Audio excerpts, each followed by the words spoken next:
Bienvenido, gracias por estar acá. Pepe, muchas gracias por la invitación. No, al contrario. Espero que esta resolución que ha sido emitida el día de ayer por la Sala Penal Especial de la Corte Suprema cierre un capítulo de la historia judicial de Fujimori, porque en realidad hay que tener en cuenta que la condena de Fujimori, que es la que estaba en tela de juicio, fue emitida exactamente hace 10 años. Y en la última década, las diversas defensas de Alberto Fujimori han intentado, yo creo que ya debe ser la 9ª o 10ª acción judicial contra esa resolución que lo condenó por crímenes de lesa humanidad. La de ayer cierra un capítulo, confirma el fallo de octubre del año pasado que dijo que el indulto era inválido y que por lo tanto debía cumplir la condena que se le había puesto el año 2009. Los argumentos del tribunal en realidad son, yo diría, lo suficientemente claros como para dar cuenta que respalda en términos absolutos la decisión de Núñez Culca de octubre del año pasado y plantea un eje fundamental del fallo en el sentido de que considera que el crimen es un crimen de lesa humanidad y consecuentemente hay decisiones de carácter internacional u obligaciones de carácter internacional a las cuales el Estado peruano está obligado a cumplir y que eso tiene consecuencias en la jurisdicción interna. Usted mencionaba una frase que muchos se comentan en el caso de Fujimori, se discute, dicen, ¿por qué insisten con lo mismo? No es cierto, no hay crimen de lesa humanidad, el caso es otro, el de lesa humanidad es solamente una pequeña referencia, pero que no tiene nada que ver. El tema de fondo del tema tiene que ver exactamente con esa palabrita de lesa humanidad. Mucho se dijo, el Tribunal Constitucional mismo ha dicho que no son crímenes de lesa humanidad porque no existía el delito de lesa humanidad, era una referencia con relación a delitos que sí existían en otros países. Sí, en realidad Fujimori sí está condenado por crímenes de lesa humanidad, pero hay que hacer ahí una aclaración, me parece importante, ¿no? Fujimori fue denunciado, acusado, juzgado y condenado por los delitos de homicidio calificado y lesiones graves en los casos de Barros Altos y La Cantuta. Desde la primera sesión del juicio nosotros propusimos de que el tribunal califique estos crímenes de acuerdo al derecho penal internacional, que es un derecho que surge con el estatuto y con los juicios de Nuremberg para calificar las conductas más graves contra los derechos humanos a nivel internacional. Y el tribunal asume esa posición y en los fundamentos 710 a 717 el tribunal en la sentencia desarrolla fundamentos jurídicos de por qué los crímenes de Barros Altos y La Cantuta constituyen, de acuerdo al derecho penal consuetudinario, ¿no es cierto?, crímenes contra la humanidad o crímenes de lesa humanidad.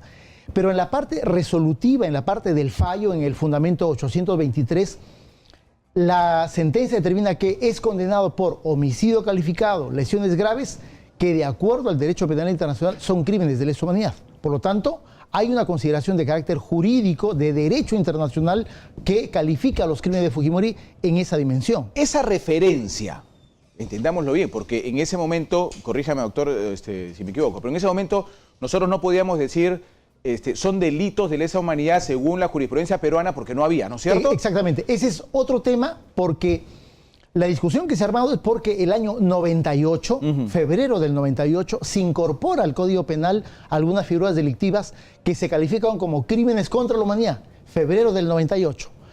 Hay una discusión de si es que eso se podía aplicar o no. En realidad, el propio presidente del Tribunal, San Martín, ha negado que eso se haya aplicado a Fujimori por un principio fundamental del derecho penal. No se le podría aplicar a nadie un tipo penal que no existía al momento de la comisión de los delitos delictivos, porque hay una prohibición de retroactividad.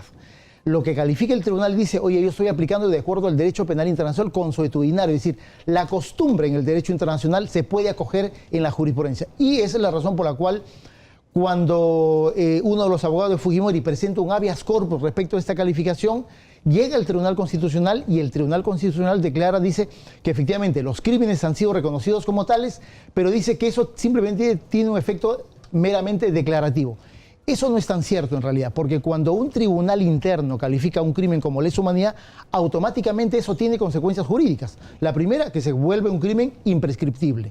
Segundo, que se vuelve un crimen que puede ser perseguido internacionalmente. Y tercero, que es un crimen o el condenado por ese crimen no puede recibir beneficios como por ejemplo el indulto. Por lo tanto, ya no es meramente declarativo, es una calificación de carácter complementario a la ley penal interna que sí tiene consecuencias jurídicas. Aunque la norma con la que haya sido sentenciado en ese momento en el Perú no dé por válida el delito de lesa humanidad. Exactamente. Por eso es que lo que ya desarrolla la Corte Suprema cuando se apela esta sentencia y sale la sentencia de apelación en diciembre del año 2009, lo que especifica es que lo que ha hecho el Tribunal de San Martín es una calificación de carácter complementario, dice, ¿no?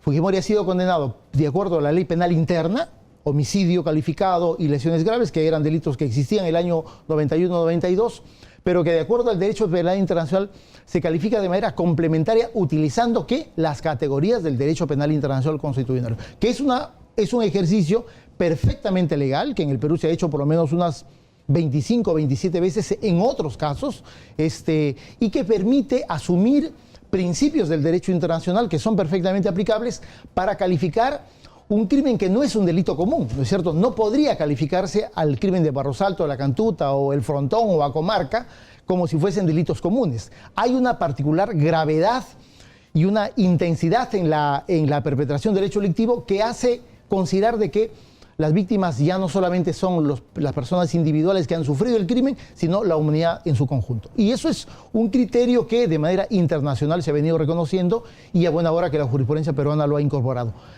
Reiterando que no se le está aplicando la ley del año 98, sino principios del derecho penal internacional. Exactamente.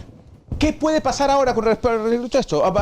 ¿Otra medida? ¿Hay chance de reapelar? No sé, ¿qué puede pasar aquí con esta? Hay que explicar que la resolución de Núñez Julca fue una resolución de primera instancia, la defensa de Fujimori apeló, esta ya es una resolución en vía de apelaciones de segunda instancia y por lo tanto, digamos, procesalmente hablando, el caso está cerrado. Acá no hay un tema casatorio, no hay un tema de esa naturaleza. Leí ayer que el abogado de Fujimori, el doctor Nakazaki, dijo que iba a evaluar qué acciones legales pudieran presentar contra esta resolución. En realidad, pudiera efectivamente presentar algún tipo de acción probablemente de carácter constitucional. Y yo sinceramente, te lo digo, José, dudo la posibilidad que judicialmente pudiera tener una acción de esta naturaleza. Primero porque no veo en esta resolución ni en la anterior un agravio a los derechos de Alberto Fujimori. Lo que han hecho ambas resoluciones es restituir un principio de legalidad, decir, oye, mira, hay un indulto que ha sido indebidamente otorgado y por lo tanto lo que se hace es restablecer el valor de la sentencia que tras muchas acciones legales se ha mantenido incólume, que es la sentencia por la cual fue condenado el año 2009. Le pido, doctor, si usted tiene un poco de tiempo, acompáñeme unos minutos en el siguiente bloque, porque quiero probar algo aquí. Porque cuando se habla del tema Alberto Fujimori, mucha gente salta y dice, lo que pasa es que ese es un odio que se tiene a Fujimori, esta es una manera de odiar y basta de odio. Yo quiero preguntarle al doctor si hay odio, por qué odio, y la parte legal en realidad, si esto podría significar un fin de esta historia y tal vez podría significar el inicio de una forma correcta de pedir un indulto humanitario. Esto cierra la posibilidad de cualquier indulto humanitario, porque estamos hablando del fondo, que es un indulto humanitario. Esto se lo pregunto al doctor al regresar del corte. Ya venimos, no se muevan, esto es Exitosa Perú. De Alberto Fujimori con el doctor Carlos Rivera en un tema que tiene que ver directamente con el indulto humanitario por la sentencia de 20 años. Lo que yo siempre he dicho, y creo que me parece claro, y ahora la justicia lo está determinando desde un principio, que fue un negociado entre PPK y el fujimorismo, lo que ocurrió con ese indulto humanitario. O sea, no fue un indulto humanitario correcto, sino que hubo un negociado. Pero yo le decía al doctor, le iba a preguntar primero por qué odia a Fujimori, porque todo el mundo dice, esto es producto del odio que le tienen a Alberto Fujimori. No, en realidad yo creo que ese es un argumento que proviene desde el campo más político, ¿no es cierto? Y que siempre ha estado presente y que se ha querido levantar y desarrollar básicamente como una justificación a las acciones legales que desde la víctima se han desarrollado desde hace mucho tiempo atrás. Las acciones legales que hemos iniciado creo que lo que han mantenido es un elemento de objetividad y de legalidad. Y creo que la decisión que emite la Corte Interamericana en mayo del año pasado, la resolución de Núñez Julca y esta misma resolución que ha salido el día de ayer, lo que hacen es dar argumentos de carácter estrictamente objetivo sobre el indulto y sobre el cumplimiento no de los estándares de derecho internacional en una resolución de esa naturaleza. Lo que se ha cuestionado en realidad no es ni siquiera es la atribución constitucional del presidente de si es que puede o no indultar. En realidad eso está fuera de toda discusión. Lo que sí en discusión es si es que se puede indultar de cualquier manera. la Corte y ahora la Corte Interamericana y ahora la Corte Suprema están estableciendo que no se puede indultar de cualquier manera y a cualquier persona. Inclusive el presidente de la República tiene que cumplir ciertos estándares cuando se trata sobre todo de crímenes contra los derechos humanos o crímenes contra la humanidad. Acá se ha dicho algo y se ha repetido una y otra vez. Y se ha dicho, por favor, el presidente de la República puede indultar a quien quiera en el momento que quiera, como le da la gana, por lo que quiera, y nadie puede decirle nada. Ese es un error, ¿no? Ese es un error. Felizmente, mira, Pepe, a nivel de la jurisprudencia peruana y sobre todo la del Tribunal Constitucional y ahora la propia Corte Suprema, están marcando una pauta que me parece que es muy importante. Es decir, no puede haber zonas de la actuación del poder público exentas de un control constitucional o de legalidad. Es decir, no puede ser el presidente de la República que actúe como si fuese Luis XV, ¿no es cierto? O sea, indulto a quien me da la gana y yo no tengo necesidad de rendir cuentas o de someter esos actos a un proceso de fiscalización. Primero porque no es cierto que el presidente indulte a quien le da la gana.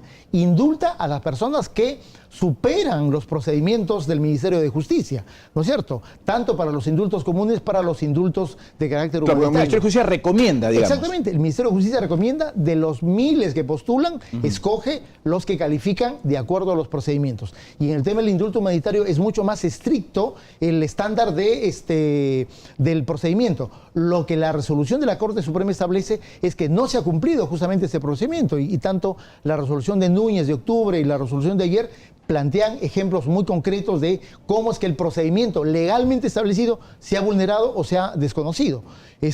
Por lo tanto, el mandato es el presidente de la República, cuando desarrolla un acto de gobierno, un acto político, un acto administrativo, también tiene el deber de cumplir los procedimientos legales, también tiene el deber de cumplir los estándares de derecho internacional, y eso me parece que es sumamente importante. No puede haber el ejercicio del poder sin ningún tipo de control. Entonces la pregunta final, doctor, es, frente a este fallo, lo que se ha determinado, el negociado de octubre de 2017, es, el presidente actualmente todavía tiene la posibilidad, frente a un pedido, de darle el indulto humanitario a Alberto Fujimori. Hablamos de Vizcarra, quien considera que Fujimori debería estar en su casa.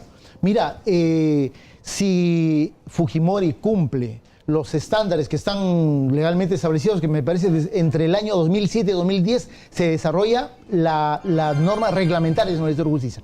Si el señor Fujimori cumple esos procedimientos reglamentarios, el presidente de la República lo podría indultar, no hay ningún problema. Como te vuelvo a decir, no está en tela de juicio la atribución constitucional del presidente de la República. Lo que está en tela de juicio es si es que una persona condenada puede o no acceder cumpliendo este tipo de beneficios. Sí es cierto que en la resolución del día de ayer se ha vuelto a ratificar que en los temas de indultos no puede favorecerse a quien esté condenado por crímenes contra los derechos humanos y crímenes de lesa humanidad, ¿no? ¿Eso le cierra la puerta? No. Mira, desde mi punto de vista le cierra parcialmente la puerta porque podría calificarse para un indulto de carácter humanitario, ¿no? Doctor Carlos Rivera, ha sido usted muy amable. Como siempre. Gracias Pepe, por haber estado con nosotros, el doctor Carlos Rivera, abogado de IDL, que ha seguido muy de cerca este caso y ahora nos está explicando claramente qué es lo que pasa.